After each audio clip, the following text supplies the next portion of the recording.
Hello and welcome back to the O3 Dropcast, where we cover the offbeat, off-meta Legends of the Armory. We're here today with a very special guest. You saw her in the finals of Pro Tour Baltimore, and now she's here on a YouTube channel that has been blowing up your Fabrary feed. It is Mara Faris. Mara, thank you so much for joining us. It is awesome to get a chance to sit down and talk with you. Yeah, thanks for having me on. This is fun. I've been looking forward to this. Right on. We have been looking forward to having you on because we're committed to getting you to spoil a card for us, and you gave us a little sneak peek at what you have coming up. A certain a generic dragon. Oh gosh, y'all are gonna get me in trouble. It's so powerful. Yeah, we here at O3 Drop just learned about fangs a lot from Mara, so a piece of flesh and blood history. That's my official MST spoiler. It's just oops, all things a lot. The people asked, LSS listened. We're officially getting fangs a lot. James White just gives you a spoiler that says your hero is now Dromai. Equipped from your sideboard and Dromai deck. It's a specialization that just says you play Dromai. It's just... So other notable things, you are known as a Dromai player. We'll talk a little bit today about the transition away from a hero who has Living Legend or hit Living Legend status. I can't talk, but I do think you mean the Dromai player, though, when you say that. Yes. There are other Dromai players. I have definitely played against a Dromai mirror at least once or twice. Only one time? Yeah. So we'll talk a little bit about that today. We're going to talk a little bit about Mistvale. I know that we've been following a little bit of your letters. You have a cool way of spoiling cards that we'll get into. And finally, we're going to talk about one of the things I'm most excited to talk to you about, something that I imagine doesn't get covered as much with your sort of prestigious background as a competitor, but you have a altar business, custom flesh and blood cards, some really cool stuff. Right away, Blackwing Studio is the name of it. So I guess let's get started talking about what we did with Flesh and Blood this week. Chris, were you able to get out to any armories? I did. I did make the Green Tree Armory. I mean, it was Blitz this week. Blitz is kind of a staple here in Pittsburgh, especially at Green Tree just because we start late. So it's always kind of fun. A lot of people were taking the KO deck, breaking that down. I was, playing a little bit of a Dory Quicksilver Prodigy. Did not do great. Went 1-2 drop. Lots of victors. I mean, that didn't feel good. Lots of victors in our meta. What a surprise. How about you, Bryce? Did you make it out there? Did you wade through the victors? What I've been telling everybody is that I've done nothing because I've been playing Hades 2 for the last 3 days straight. Fair. The reality of it is just my schedule is all messed up, so I had to miss Armory and Star Wars Night this week. I was hoping to do at least one of them, but them's the breaks, and we're hoping to get back out next week. Mm-hmm. I also made it to the Blitz Armory, played Benji. Surprise, I like crouching my tigers. So Mara, how about you? Did you get any games in? Yeah. So funny thing about being a full-time self-employed artist and professional Flesh and Blood player, I get a lot of time to play Flesh and Blood. Oh yeah, you play a lot? I wasn't sure. Shocking. Yeah. But Shocking, I know. Is that how you get good at this game? No, it's really not. Yeah, so I got 2 armories in this week. I played Dash.io both, did pretty well. I've been having a lot of fun on that here. She's been like my little pet deck for a little while now, especially with Dromai out of the format. I was gonna say, is that the one you think is going to fill the the dragon's side like shaped heart? She's real high. She's real high on the list. There's a couple, and I'm sure we'll probably get into it when we get on that. But she's real high on the list right now. Yeah, so I've been doing that a lot, and then playing the. I'm in the MST waiting room like everyone else is. So like it's funny because like we've been all like waiting for this because like nationals is going to be like 2 weeks after MST drops, so there's going to be like a mad scramble for like trying to like, okay, we have to figure out how these decks work, how these new heroes work, and then also learn a draft format in like 2 weeks. So everybody that I test with, we're all like, okay, let's just like try to start brewing. Like I've been brewing Enigma decks even though like we have like a starter deck and not much else to go on. So it's funny like trying to like guess what we think these decks are going to be like with like next to nothing. So that's been a lot of my time lately. So let me ask about that too, just because I think that's interesting, because again, the three of us here, we're all very, I don't want to say bad players because Craig's pretty Stop good. saying that. Stop saying that. Are very average. Very average. It's fine. So whenever you're sitting there and kind of testing these decks and prepping, especially when there is this major event very, very quickly after release, how does that differ versus trying to kind of prep a deck that we're kind of mid-set or something's pretty well established? Oh, it's super wild. It's actually like one of my favorite things to do, I think, is when we have these like real crunch times, because they don't always do that. Sometimes we get a lot of lead time, especially when they do a major event like after a ProQuest season. So like normally this timing kind of works out where like we'll have a ProQuest season and then a major event like shortly after it, which is kind of how we have right now. We just had ProQuest season for Amsterdam and then we have Nationals coming up. But we don't normally have that set release right in the middle.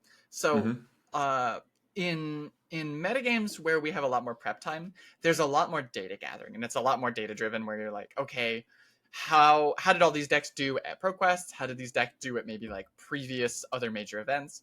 And a lot of kind of figuring out matchups and trying to kind of say like, okay, these things have been doing well. We think this deck does good into these things, but then like you can also get this like, okay, we think this deck does really well into the current meta, but everyone else is going to know that too. So we need to kind of like try to stay a step ahead of like, okay, we think everyone's going to find this deck, so we need to be able to make sure we're ready for that too. But then when we get into formats like this, it's the Wild West. It's no one really like there's no data to go off of. There's no real like we can kind of extrapolate like we know going into like the MST season, like into national season, KO probably going to be a pretty good deck. Kasai probably going to be a pretty good deck. So like, we can look at these passings, but we don't actually really know how this new set is going to shape things. And so it's going to upend a lot of stuff. One of the things that I'm so interested about in your guys' testing is that these blitz decks get revealed and there's no majestics, right? It's just, you're playing with rares and commons. Does that give you enough to understand what the shell will be? Or do you still feel that you've got like 40% of the puzzle, or are you guys able to, as a community of competitive players, is there some sort of theory crafting that you can reliably count on to say, okay, this cares about ward this much, therefore Vincent stocks? I mean, that's what we're all doing is just, okay, Vincent, Tiger, Shuko, what kind of information does that give you? Or is the incomplete puzzle less helpful than you would think as a player of maybe our level? So the secret answer is we have no clue. The real answer is sometimes. There are definitely some heroes that can come out, and we could look at like the like starter deck level of information. Like you could look at a deck like KO. KO, pretty much as soon as the hero got spoiled, we had a pretty good idea of what the KO deck was going to look like. Yeah. KO realistically doesn't need that much stuff from heavy hitters. Like if you were to just take the KO hero, strip out every heavy hitters card, he'd lose like the agile windups and like cast bones and like arm a piece. couple of but like the core of the deck probably wouldn't change that much. Sure. But then you compare that to a deck like Kano. If you had like a Kano starter deck and tried to guess what the Kano deck was gonna be like from a starter deck, you'd be really wrong. That's certainly what it feels like with Enigma in particular. There's talk of defensive Zen, and we haven't seen that yet, and so Tigers is on everyone's mind, right? Mhm. play a lot of Roar of the Tigers, a lot of predatory streaks, do a lot of damage. But Enigma feels the one for me where I did put a deck list together, but I hazarded to do it because it felt so incomplete on core information. I do actually think Enigma, first of all, like I think is super interesting. But I think we can at least kind of garner a base play pattern for Enigma from the starter deck, which is actually kind of cool. You know, this play style of like not being able to necessarily block super well, but to be able to like play out these wards to protect yourself, and then like I think she's gonna have this play pattern where instead of like, so you get an illusionist like Dromai, where Dromai puts it a lot on your opponent to say, okay, you can either attack me or try to deal with my board, and you have to make that decision. And it's a tough decision to make. Enigma kind of flips the script, and it looks like she's going to be, do I want to protect myself, or like protect my board, or let my board take the brunt of this damage for me and then rebuild? Sure. And I think even from the starter deck, we can kind of see that play pattern, that basic fundamental of how we anticipate that she's going to work. So I think we can build a lot out of that. I do, however, think that her Majestics are probably going to define her deck and her playstyle a little bit more. Particularly like if we get any legendary. I mean, when we get legendaries, I shouldn't say if. You know, I feel like she's going to be the kind of hero. Like illusionists in general feel like they're always very defined by their legendaries. Be it Prism with, you know, Empyrean Rapture or Vestige or even Footsteps, Dromai with Flamescale Furnace. You know, Illusionist is a class, we've definitely seen these very powerful pieces of equipment that really define the deck. And so without having those pieces right now, we're very much just in the bare bones, like, what does her basic play pattern look like? Sure. Although I think there's still a lot to be gained from that. I think even just knowing the starting point so that when we get that information, because like we mentioned, this is going to be a pretty crunch time kind of thing. Any amount of information that we can gain before the rest of the set comes out, I think will help us in the first drafts of deck builds. You think the legendary is going to be another chess piece that eats blue cards? Like for, you know, Furnace eats red, Vestige eats yellow?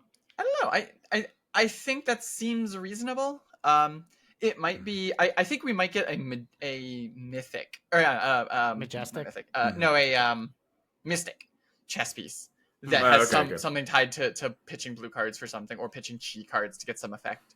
Because like we look like Flamescale Furnace and Vestige are not actually illusionist cards. They're both Furnace being draconic and Vestige being a light card. That makes sense. That makes sense. I would expect a chess piece that's something in that vein.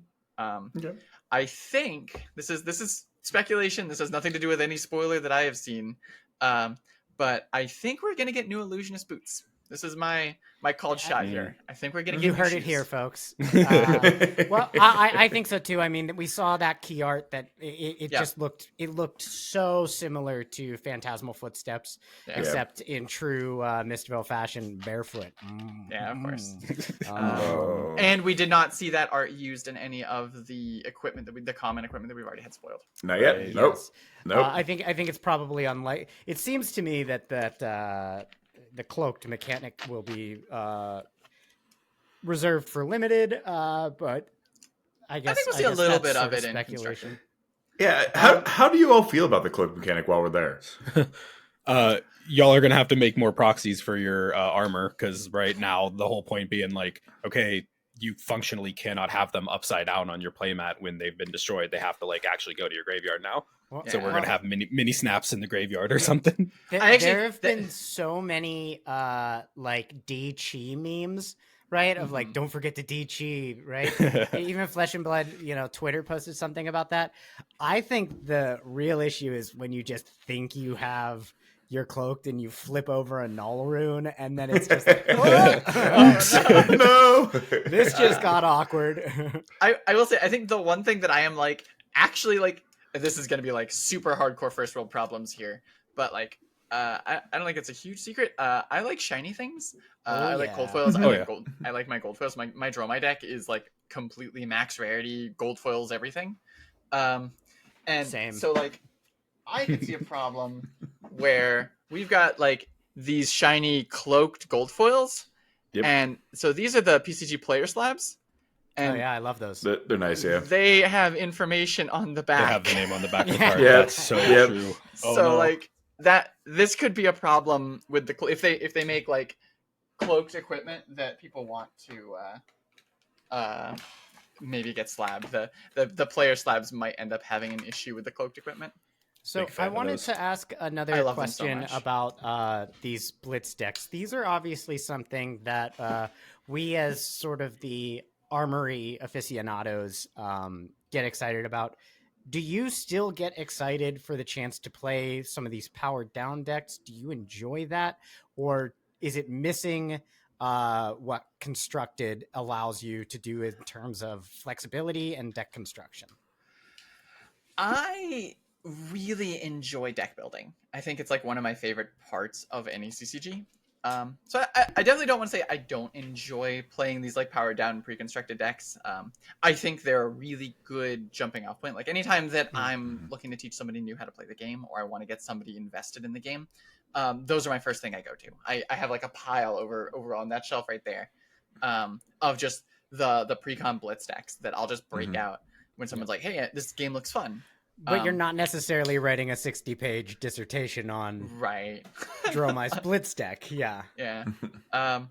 Also, weirdly, just the region that I'm in, Blitz is just not a popular format here. It's actually really weird. I get people on my Patreon all the time that they always ask, they're like, oh, what does a Dromai Blitz deck look like? How do I build it? I'm like, I don't even know.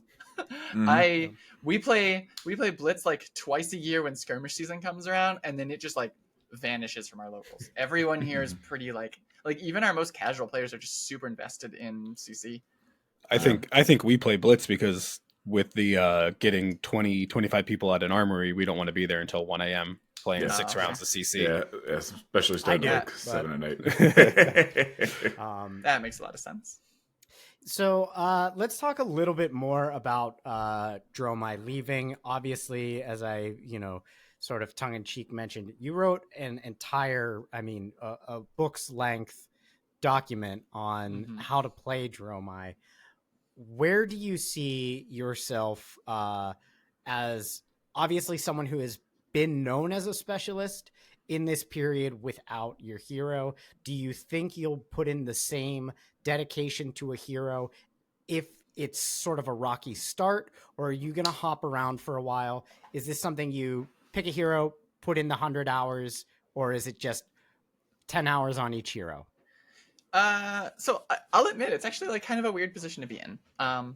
This is not my first time I've ever been through an LL rotation. I was a Prism main back before I found Dromai. So I was there for the first Prism rotation, but this one in particular does kind of hit me a little hard because I have invested so much of my time into this game, into this hero, that is now just kind of gone. Like you mentioned, I have literally, it's been compared to a doctorate dissertation. It is a 65-page document on how to play Dromai that is just kind of like useless now. So it's a little bit of a weird situation. I have been kind of preparing for this for a little while. I actually had a moment after Worlds last year where we had a Dromai in the top 8 of Worlds, and Worlds was 300 LL points. Yep. And if Dromai had won Worlds, Dromai could have just vanished out from under us like in an instant. And that kind of blindsided me a little bit. Like Dromai prior to that season had been kind of coasting like at pretty low LL points, and then she just kind of skyrocketed out of nowhere. So I had actually I had set down my New Year's resolution this year was that I had banned myself from playing Dromai at any Sunday tournaments for any events. So like I travel and I do a lot of battle hardens and things like that. And every battle harden has a PTI event attached to it. So I had not played Dromai at a Sunday event in like months because I kind of wanted to force myself to start branching out, start trying some other heroes, start kind of experimenting with some other things, so that when this eventually happened, I would at least have kind of a baseline. So that did help a little bit. Even still, I found myself kind of bouncing around a couple of heroes looking for what I want, because it's like you said, once I pick a hero, I tend to be the kind of person who wants to just laser focus. I'm not the kind of player who wants to just kind of chase the meta deck. I don't really like that style of play. I feel like I gain significantly more by just drilling hard on a hero and knowing every nuance, every in and out, every scenario, every setting. I want to be able to look at a 4-card hand and just immediately know what I'm doing with it and not have to like fumble around and go, okay, what happens if I do this? What happens if I do this? I just want, I like having that confidence in a hero. And That's I think it's been one of my interesting that strengths you're as a player. leaning towards Dio then, because I think of Dio not only as one that like there is such a rich technical understanding that you can get of the deck. You can go very far in like figuring out lines, but it's also one that with each action you make, you're changing the branches each time you boost. So it's interesting that on the one hand, you like to dive deep, and this is such a rich hero that you could possibly do that with, but also that you are looking for a certain level of certainty. When you see this, you do this. When you approach this point, you pivot, or I find Dash to be one of the most complex in that regard. Oh, absolutely. And that's honestly like that's kind of what's drawn me to the hero. Like I am kind of known for having a fairly aggressive playstyle. Even among Dromai players, I think I kind of caused a rift in most of the Dromai community, because prior to my success, most people that played Dromai wanted to play this very slow, very grindy game, and I kind of took her in a very different direction. So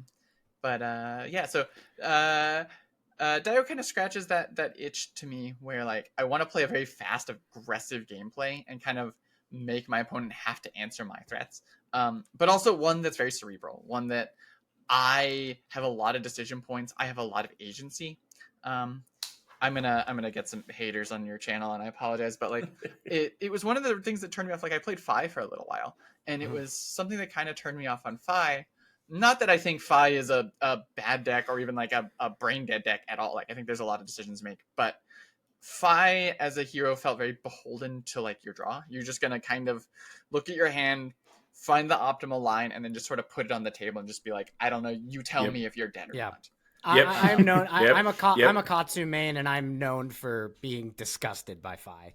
I just not really, but it's not for me, who wants to be able to like possibly not necessarily just lay out here's how to make the numbers biggest, but just I hear what you're saying.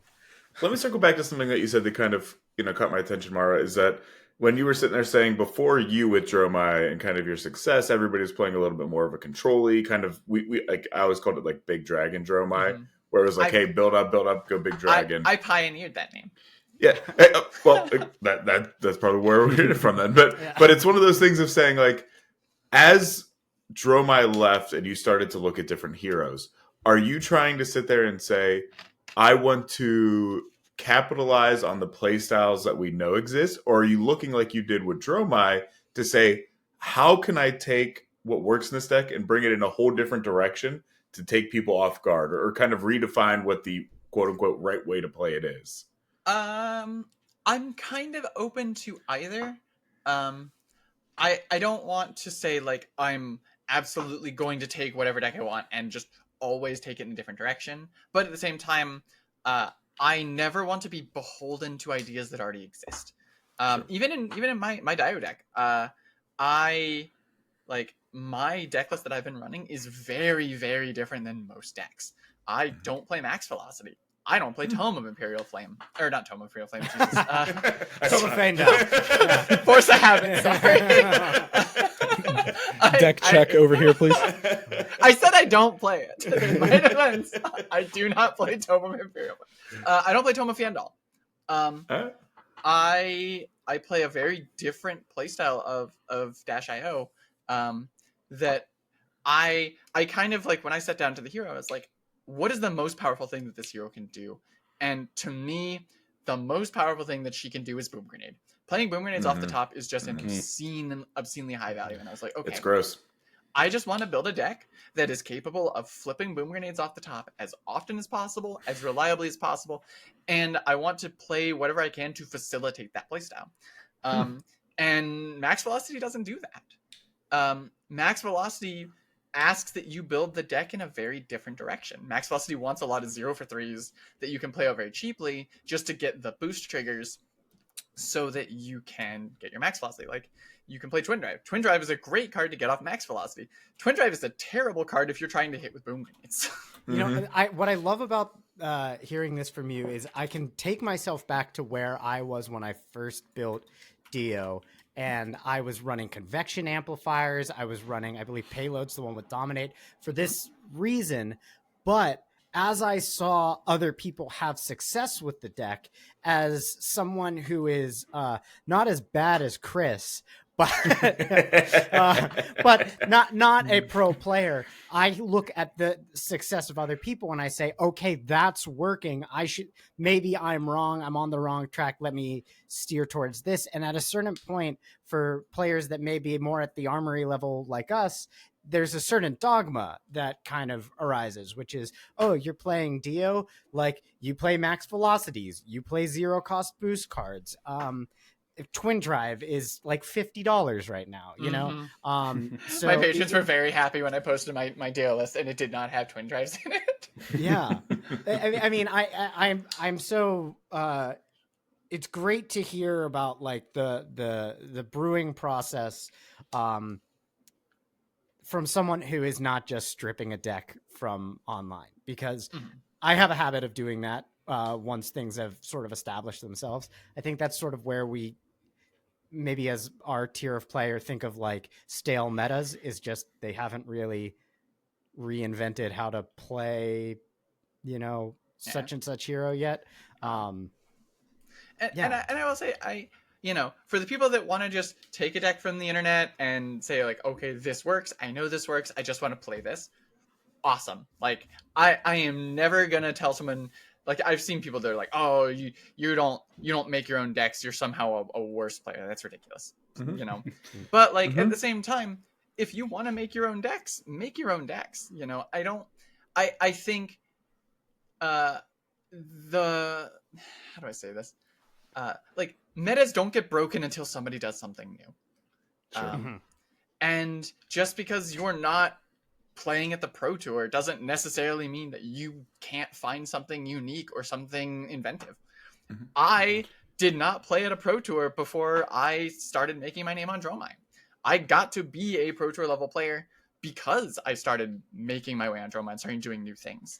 You know, like the first real breakout of my Dromai deck was I got invited to play at the Goliath Gauntlet, which was a an invitation only event that I got invited to because I was a community member, that I was an artist and things like that. And I brought this wild Dromai deck that no one had ever seen before and did very well at the event because of it, and then kind of made my name that way.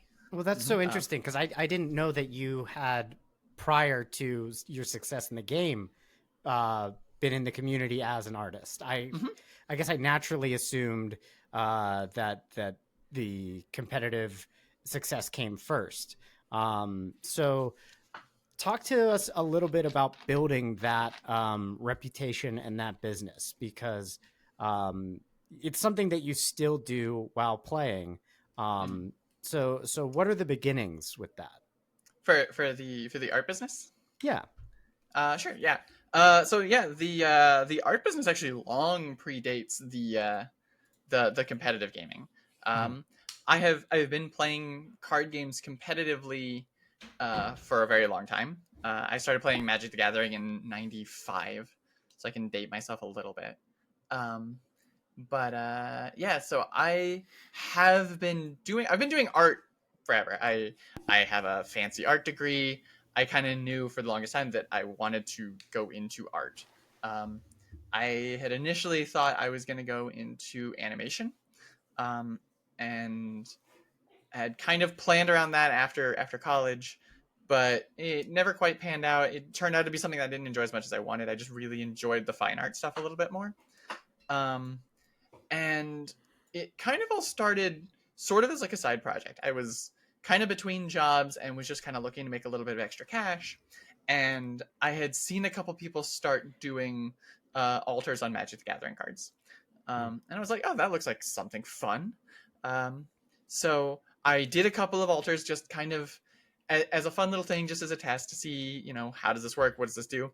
And I had like just stuck them up on like eBay, and then they sold. And I was like, oh, that's kind of a cool way to make some extra cash. So then I started doing a few more and a few more. And I started really marketing very heavily on social media.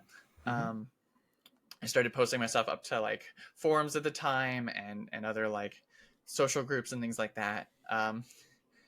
Interestingly enough, here's a sneak insider thing that's kind of funny. So Blackwing Studio has always been the name of my art and altar studio. I started calling myself Blackwing Studio before I ever had any kind of real name or brand, because it sounded really official, and I wanted people to think it was very official. I have this thing where I love that so much. I was talking to our friend Matthew Feeney, who recently won a Pro Quest, and I was telling him, you have to start telling people that you are pro player Matthew Feeney. Like, just tell people what you want to be. Like, if you have, if they can't prove that you're not it, then that's what you are. So yeah, I love that as an origin for you. Yeah, it is pretty funny, like I say, because it was definitely initially something I did just because I thought it sounded official. And when I was posting on these forums and these groups, and like when I was selling things, it made people feel more comfortable giving me money and hiring me as an artist. And now it worked out great because now it is an official thing, and now I do have this established brand that goes back for quite a while now. So I think the first time I met you in person would have been at the Team Sealed event in Columbus, the Realm one, and you had your table set up there. I think I had seen your art on Twitter before, but what we did is we all just kind of chipped in, and I think we ended up buying like 20 or 30 tokens from you.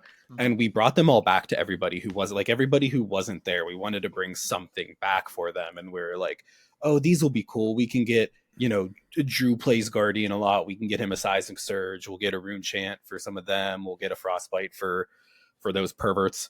And everybody loved them. It was like the best thing. Everybody was like, oh my gosh, these are so cool.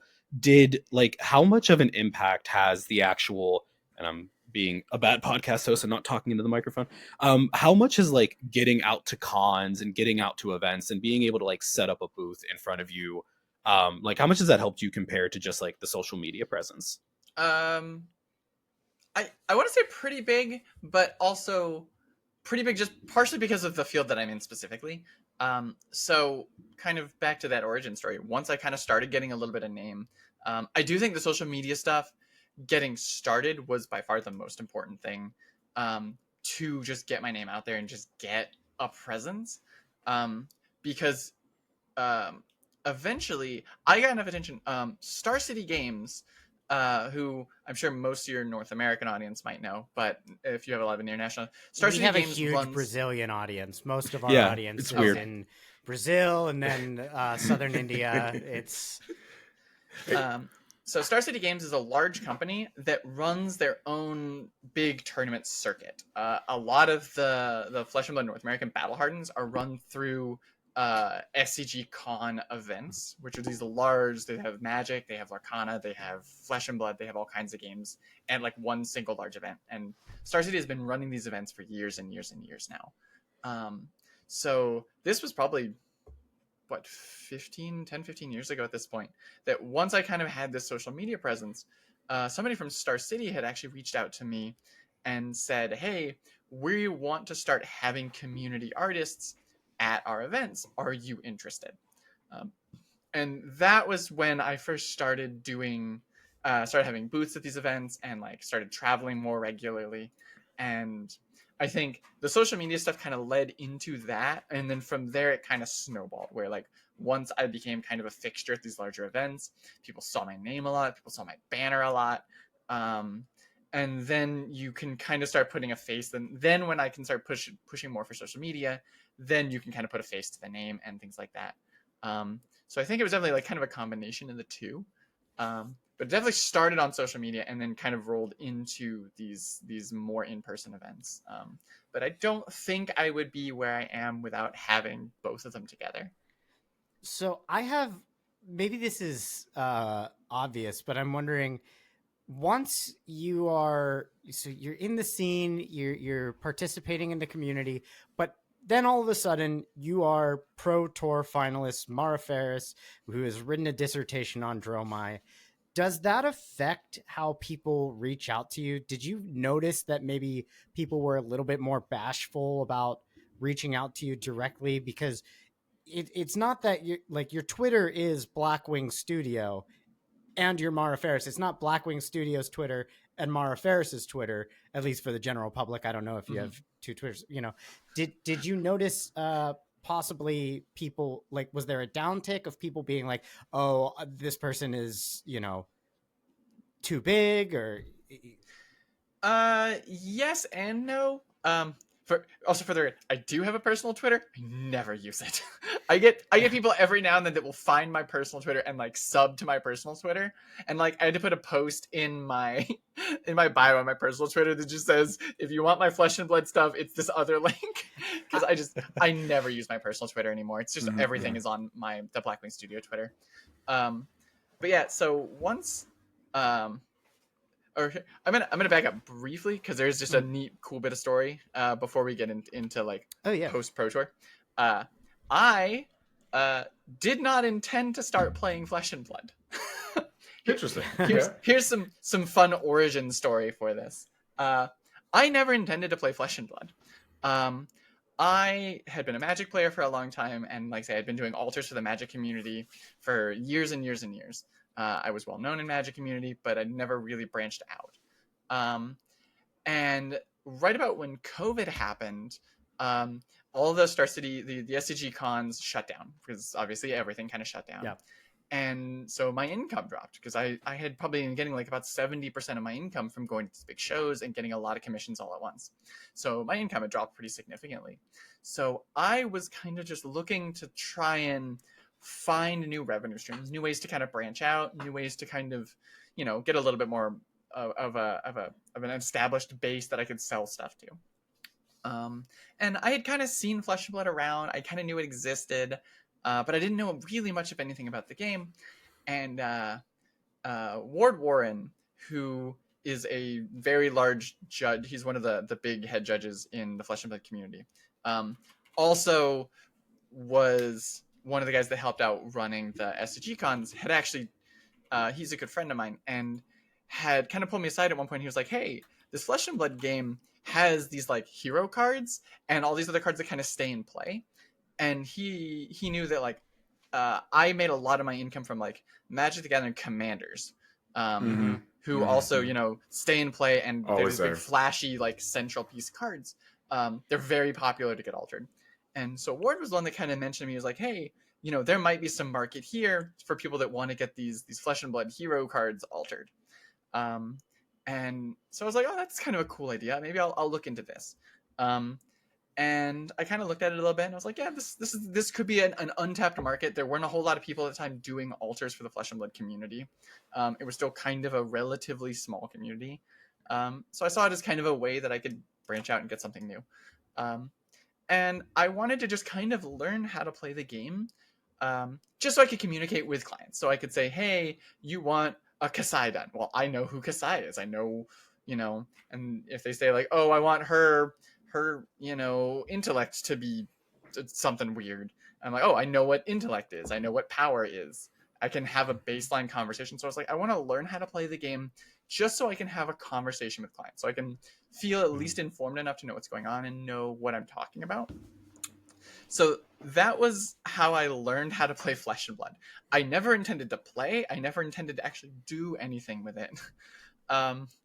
But when I first started, like, we got like the Ira deck demo, but we ran out of time, didn't get to finish it. So then like a couple of days later, a good friend of mine was like, hey, here's my this is not a joke. My Turtle Katsu deck, and my friend's gonna play Bravo, and we're gonna teach you how to play the game with some of the most complicated rules interactions ever. So I tried to learn the game on that, and I got a little bit into it, but that game was gonna last like an hour and a half, and we ran out of time and didn't get to finish that either. So my friend was like, "Hey, you like draft in Magic, right?" And I'm like, "Yeah, I love draft. It's like my favorite format." He was like, "Well, we have a Flesh and Blood draft tonight. If you want to learn how to play the game, just come draft with us." And I'm like, "Are you sure it's smart for me to learn how to play the game while drafting?" He's like, "You'll be fine. It's like Magic draft. It's basically the same thing." So I don't know if any of you guys remember the Farewell to Welcome to Wraith draft. Yep. I'm very sad I started right after it. Yeah, that was literally my first ever actual game of Flesh and Blood. Wow. Oh, awesome. I drafted Dorinthia. I didn't understand how Go Again worked, so I just drafted Go Tall Dorinthia. I went 2-1 at that draft. Wow. Oh, Nice. That's my first actual first time playing Fab was also a WTR draft. This was like at the tail end of Monarch, I think was about the timeline. Same, honestly, same. Like I had no idea. I hate drafted a foil Glint the Quicksilver, was not even drafting Dory. I was just like, "Oh, it's shiny and it's majestic." Someone was not happy with me about that one, but that's such a weird experience. Like when you don't even have a strong grasp of the game to expect it to be like, "Oh, you'll know what you're doing with draft. Yeah. Trust me, it's fine." You know That made me nervous. You guys have been actually asking about my name Poop King and where that comes from, and I actually think this is a relevant time to share it. We're gonna find out. Yeah, this is a little bit of lore drop. It's actually Mistvale lore. So Here's the spoiler. I had made my name Poop King on Discord. Why? I don't know. I just thought it was funny and stupid, and I think I was like walking around my house singing a song like "I'm the Poop King" or something like it was at a time where people were saying like "short king," "bald king," and I was like, "I'm good at pooping" or something like that. So I just thought that was funny. And then I go to Green Tree Sports Cards. I had found out about Flesh and Blood a week before. I found out in a game store in Michigan. Shout out to Lantern Games, great people there. And I got back and I bought a box of Crucible and I cracked a tunic and I posted in the Green Tree Discord "Oh, look what I got," and everyone was like, "Cool, who the fuck's Poop King?" And I showed up at a draft that night, and I have drafted Magic, but I was mainly a Commander player, so I was still a little shy, didn't really understand how friendly the community could be. And I get there and it's a draft that night and I sit down and I'm feeling awkward and weird, and someone is just like, "Who's Poop King?" And I sheepishly was like, "I'm Poop That's King." me. And 3 other people were like, "Oh, Poop King's here." And ever since then, it was just well, I can't change this now. This is who I am forever. So that is the official story until I decide there's a better one. That's funny knowing that, because now I know that there are 2 people from Green Tree who have been affected by this is just your name now There are 2 wolves. bugs. I can't. Each of them wants a different name. Yeah. Thank you, Bruce, for sharing in my misery. That's what they call me. Yeah. We interrupted a story there. Yeah, didn't there we? was a totally. We're just rambling stories. Yeah. But yeah, so that was kind of most of it. That was how I got my first intro into Flesh and Blood, and after that one draft, I was just hooked on the game, and I fell in love with the game forever. I think that's the thing we all probably have in common with that. It was the one draft, and I was like, "Yeah, man, this is it.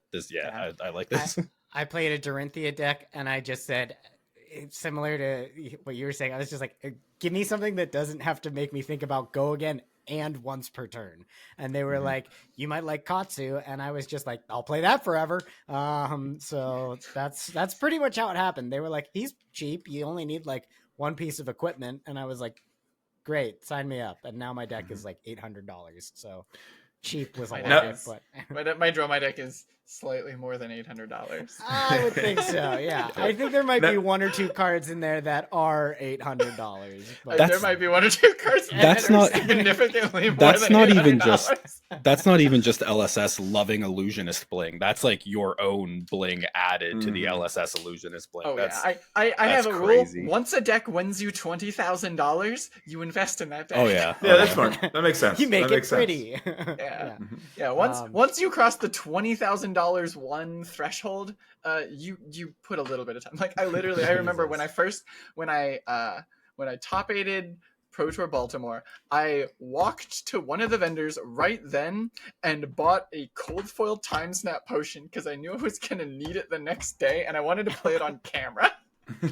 Oh man. It's a good enough Um, excuse. And now we're getting like the new ones. We're getting new time snap Yeah. potions. They look pretty.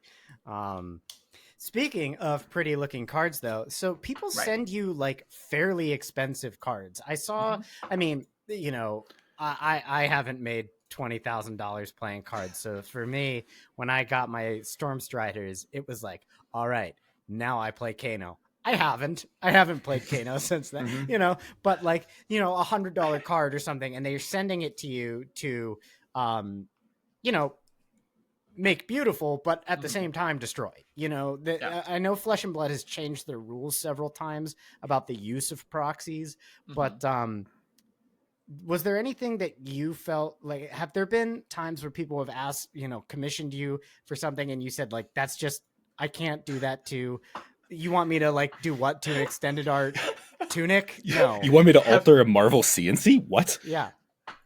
Have none of you seen the Dawnblade that I did for The The white white, borders? the white border Yeah, gold I- foil I was- Dawnblade. I was Yeah. about to There's- ask that. there is Oh, that hurt me so nothing. much. Mara, that hurt me so much. Oh, no. Oh. There is no. That is there the is weirdest nothing. flex. Uh, Oh god. so on a I'm story, looking at it right now. It's so good. It's probably one of my favorite things I think I've ever done. Yeah, we'll have to It show was- that for sure. Yeah. Yeah, for anyone who does not know what we're talking about, I have done a white bordered gold foil Dawnblade, and it is actually shockingly really pretty looking. It looks Yeah. great. The white and gold Yeah. actually look really Yeah. cool on it. Like unironically, we did it as a joke, and then I got finished and I was like, "Damn, okay, this actually looks really good." Yeah.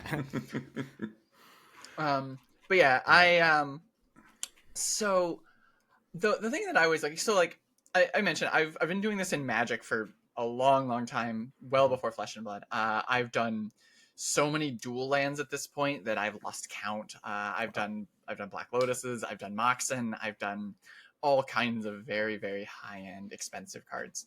And I've done some weird stuff to them too sometimes. And you know, I've had this is not you're not the first person to ask this question, because some people look at these cards and like, oh, you've taken this card that's very expensive and very, you know, in demand, and you've kind of ruined it, you know, quote unquote.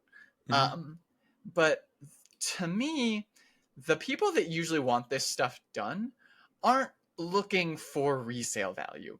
They're taking something that's very special to them and very important to them and turning it into a one-of-a-kind thing that means something special to them that nobody else in the whole world will have. Yeah. And to me, I think that's actually a really cool, it's actually one of my favorite things about my job.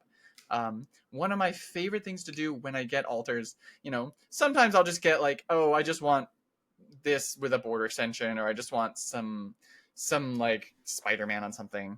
But the ones that I Spider-Man really love on your Just CNC a Marvel Spider-Man hat. on it. you know, it's really common, and like especially for like the Magic ones, people just wanted like comic characters all the time, Yeah. and like just very like, you know, paint my favorite character in this thing. But like the ones that I get are like the weird ones where you're like, nobody will understand this. I don't understand this, but I know whatever I am painting is special to you. And I think that is just like the coolest thing, that I get to have these pieces to people that those people are just going to cherish them forever. That they're never going to trade it. They're never going to get rid of it, but it means something to them. And I love that so much. And I think that's just super cool. Now, how much are you? So, I guess my issue would be like, first, I am not anywhere close to being talented enough to ever try to alter a card myself. But do you ever find yourself when you're doing all these alters for other people and taking the commissions that you're just too tired to alter something for your own deck, or do you find yourself saying, I want to alter something for my own deck, like to really kind of show off my style or why it's important to me? Or you just say, I can't do it for myself because I do it all the time for everybody else? Oh, very much both. Very, very much both. I have people all the time. They're like, "Oh, I bet your whole deck is altered." I'm like, "No, I don't have time for that shit." But I do always try to have at least like a couple, like at least whenever I have a deck that I really care about, I try and at least put like a couple of pieces into the deck that are just like something that I think is really cool. Like if you Great look at my draw my marketing. deck, yeah, When you're and on honestly, stream, like it's great marketing. yeah, honestly, that's kind of a big part of it. Yeah. I like doing it just because I think they're kind of cool, and I do like having them. But also, you know, when I play my Imperial Text CNCs on camera, the commenters always have to say something about them. Mhm. Which like that's I have in my draw my deck, I have a full set of Command and Conquers and a full set of Enlightened Strikes that are all redone with Imperial text. And that they're I pink think- strip too. Oh yeah, and they're pink strips, of course. Oh baby. Actually, I have my deck right here. Well, I'll fish them out while we talk. I'll Meanwhile, flex I have a little. ponder token that just has like tunic written on it. I mean, there's nothing wrong with that. Yeah. So what's everybody's while you're looking through those cards? I know I'd spent a little bit of time on Twitter looking through some of your older posts. I remember seeing these. I think you posted them back in like March.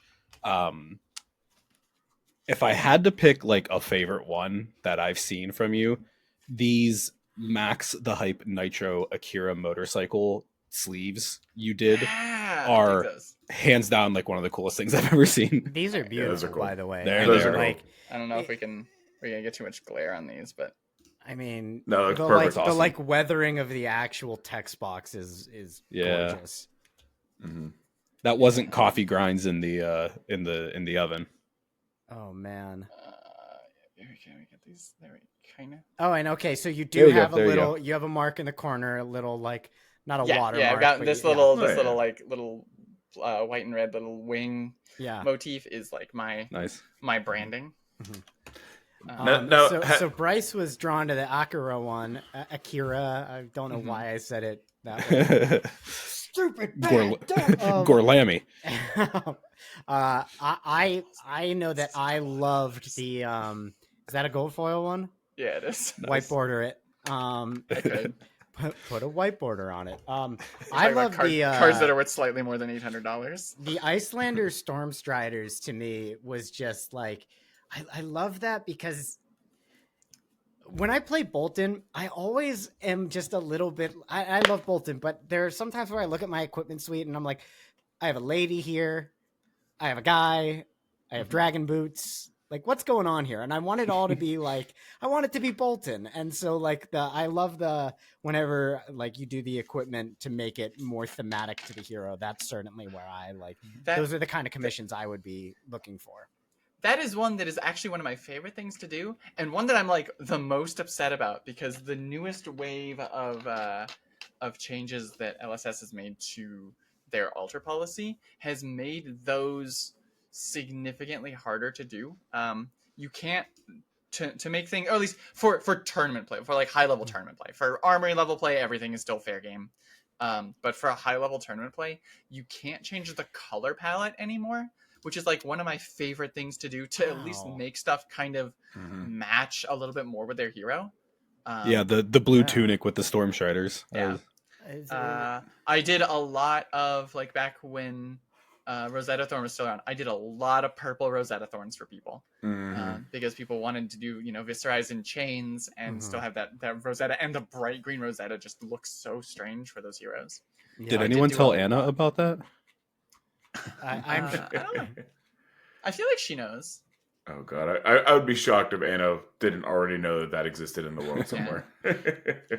But Yeah, No, I am a little sad. So like this is a call out LSS. Fix this policy. Let me do color palette swaps again. We know you watch LSS. Yeah, the blue Storm Striders are really, really cool. Mhm. I like those a lot. And I'm not a Wizard player by any means, but I was like, okay, like I like that concept of like, hey, I want to keep the feel of it. I want to keep everything about it, but I want it just to thematically fit with the hero or fit with what I'm doing. Yeah, really I may nice. still continue to harass LSS until they change that policy, because that is like the one thing that I think I wish they would change back. Because that's been a pay thing. attention, Jimmy Blanco. Come on. Yeah, because that's been a thing. Like Magic has allowed that for a long time. And I think those are just some of the most striking alters, is where you just do little like color palettes where like cards are still recognizable. You don't like, I don't want to have cards that cause problems. Like you don't want to dramatically change the art on a card to where like your opponent doesn't know what the card is anymore.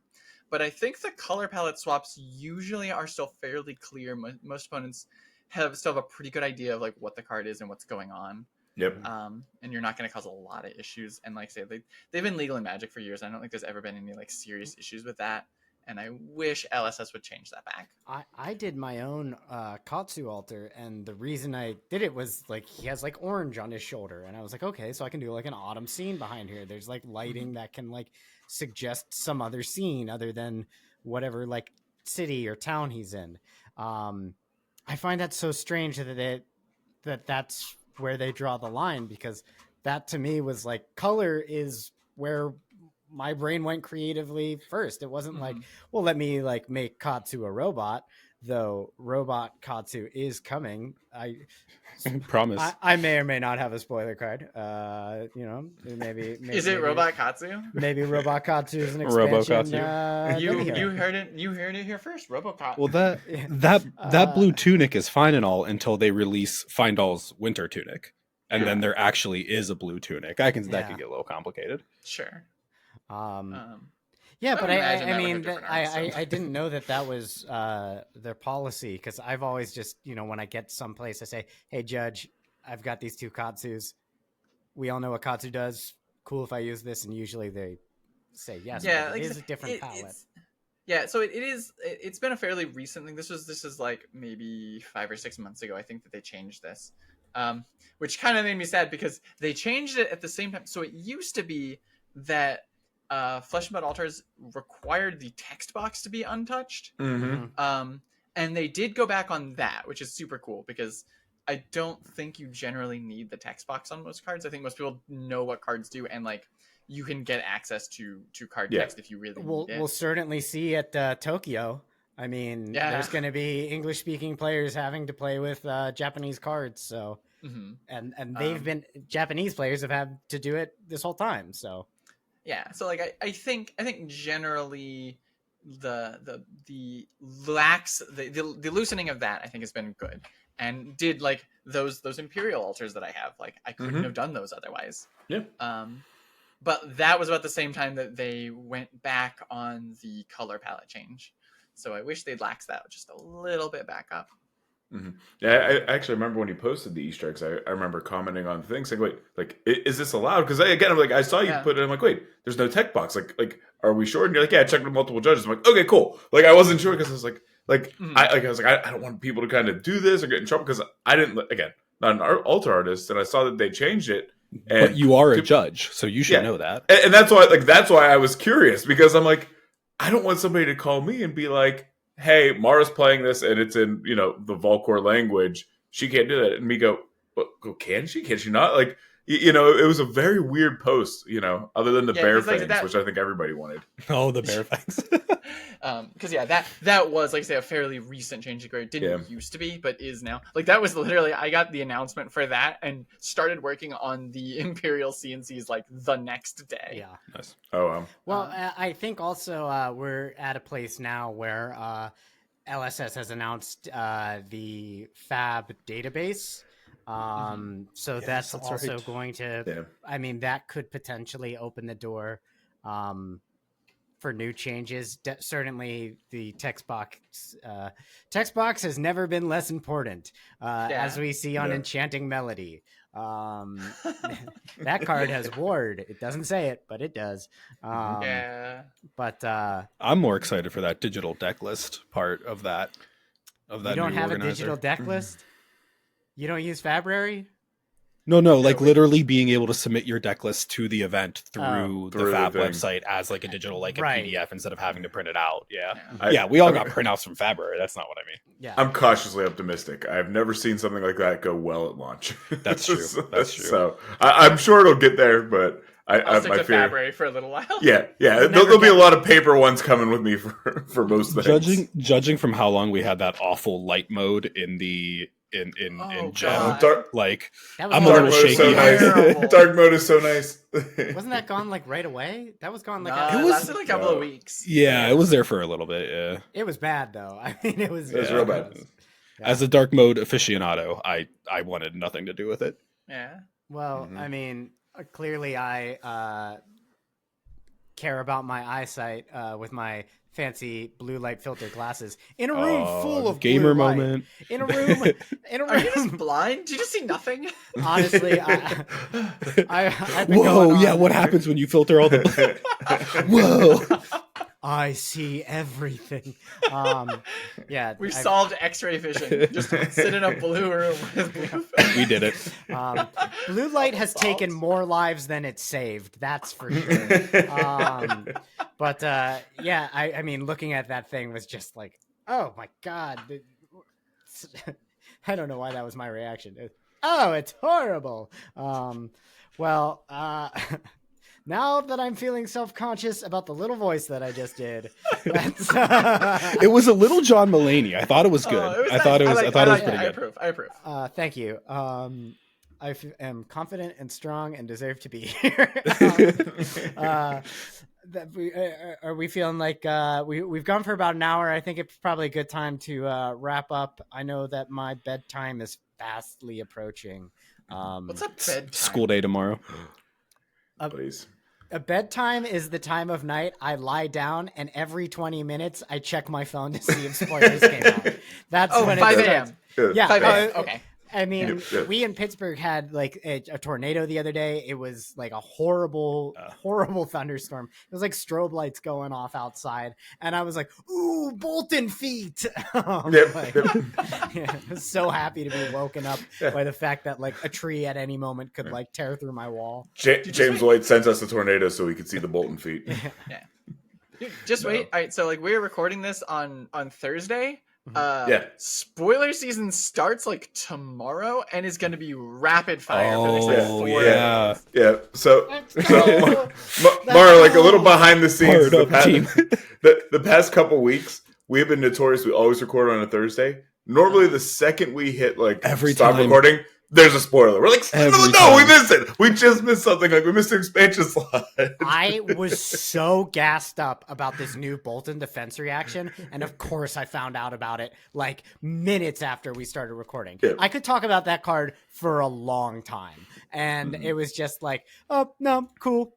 Guess we'll get to it next week when everything's been said about it, and when it's a week old and the speed of the internet. Yeah. Wait, did you guys see that we did get the new Bolton headpiece today? The helm. Yes. Yep. Yeah. And it's not on Fabrary yet. Now, I'm not saying they're not doing a good job because it wasn't up the second I found out about it, but I did try and add it to my deck and it wasn't cards to test. Let's go. Yeah, I played a game today as Bolton and I love this new equipment for him. I'll save my excitement until it's actually out. Hopefully we can get our hands on it. I'm pretty excited. I think it's gonna be cool. But I'm so like I mentioned at the top of the pod that I've been in this like enigma waiting room where I'm just like trying to guess, and then we're gonna get like 3 rapid fire days of spoilers, and then my next week is going to be just nonstop flesh and blood. Real quick, I am just gonna have 40 hours of flesh and blood a day. Real quick, before we go, 40 hours a day. Those are the words. So, I know what I said.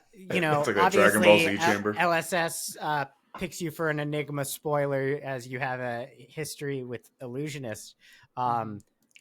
Was any part of you like, can I get a new card or maybe a ninja? Yeah, I didn't think so. I'm gonna tell you guys here. You guys want some insider? Well, I'll give a hint. Cut the episode on my right spoiler. now. Right now. Here it is. So the card does.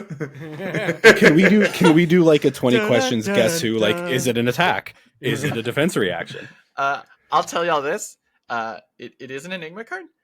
Y'all, it's got a dragon on it. Nani? No. Oh. They sent me that card, and I was like, Oh, okay. yeah, wait. this checks out. I appreciate Yep. it. Oh my That's right. god. No, That's right. No That's right. questions as to That's who so they were cool. sending the spoiler to. That's really cool. Our average watch time is like 3 minutes. Fuck you, everyone who didn't wait till the For end. the one person Fuck who lasted you. the Stick full hour. We hear you. Just we hear kidding. you. That We one love all of person. you. We love all of our viewers, even the ones who. Except you, Jamie. Yeah, Jamie Bitchell. Oh yeah, we do have. I was like, We do Crystal, have a do we have Jamie. any Jamies? We do have a And- Jamie. And Yeah. Jamie If is we do actually have a probably Jamie, I the one apologize. person that made it to the hour. Because he's like, oh, I really liked your last episode. We're like, thanks, Oh, it's Jamie. so true. Yeah, we hate you, Jamie. It's so true. Jamie's like the only one that watches the full thing. He's a great guy. He's a true friend, and also get out of here, Jamie. Just kidding. And this is how I got never invited back.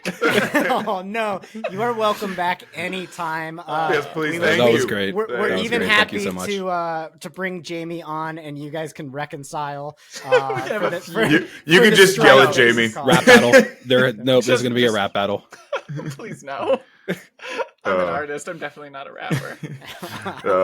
But no, seriously, Mara, thank you so much for coming on. I mean, guys for having me. This has it been a was a lot of blast. fun.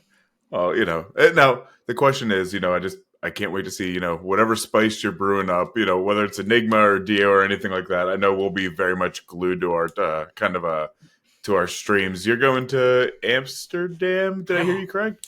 Yep. Okay. Yeah, Yep. we've got nationals coming up in June, and then Amsterdam is like right after that in July. Oh man, well, hey, good luck. Wish you the best. Bring home a win if you go to Amsterdam. Bring it back to the States. If you ever want to Awesome. make That's a the plan. proxy of a Boston Terrier, Chef would be. Oh my god, I love him so much. He hates that I'm picking him up, but I had to Oh. for him, more for him Well, than for me. Yeah. But Well, Gotta does that get mean airtime. Does that mean it's time for you to drop him for the drop? I think it's Don't time to drop. him. Drop him! Don't drop him. Drop No, us. he's giving me little kisses now. He's so after 9:30, he's a good boy, but before that, he's a nightmare. So, yeah, I'm not good. I'm shocked my cats have not made an appearance on this. They have a tendency to know when I'm recording and just decide that they want to be in front of the camera. Yeah, well, I it's love a that. Ziggy is at the end of the hallway staring at me right now. He is just And Chris has dead children. staring at me. Yeah. I have children and 2 cats, and There's one being very well behaved. Yeah. I This is cannot wait. this is gonna have to for- be bonus content.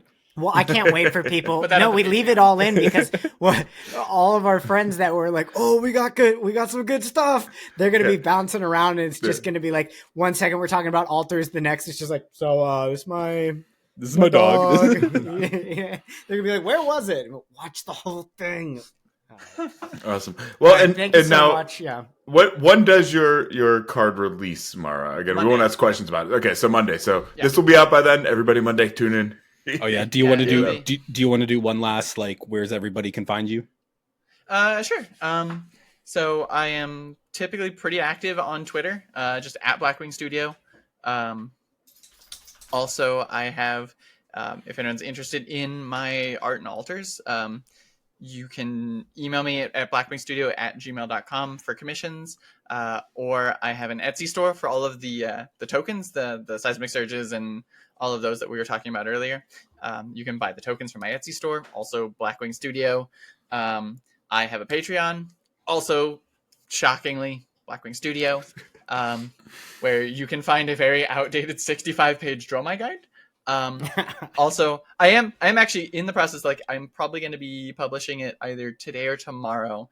I've got about a 15-page guide that I've written up on just the art of deck building entirely. That I think is going to be pretty cool. Cool. I do have a patron Discord server that is also very active and super cool. Shout out to the Court of the Drakai, my patron server, and shout out to all my patrons who support me and make me able to do the thing that I do for a living and the thing that I love. But yeah, like I say, if anyone in out listener land wants to reach out to me, just my DMs are always open. My Discord is always open. I am very approachable. I love to just chat and talk cards or art or altars with just about anybody. So don't be shy. I promise I don't bite.